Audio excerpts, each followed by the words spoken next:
सुबह ठंडी है, धुंध छाई हुई। विस्करस एक कमजोर सी बलि, इसे रोटी मिलती है मगर वो एक भूखी चिड़िया से बांट लेता है।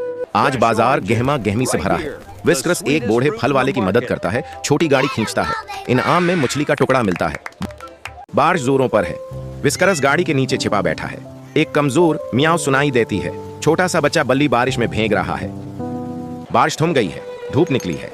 विस्करस और बच्चा बल्ली बाजार में आते हैं। एक बूढ़ा आदमी दूध रखता है। विस्करस पीछे हटता है, पहले बच्चे को पीने देता है। शाम का मंजर खूबसूरत है। विस्करस अब मजबूत और पुरस्कून लगता है। वो आसमान की तरफ देखता है, जैसे कह रहा हो, उम्मीद हमेशा रहती है।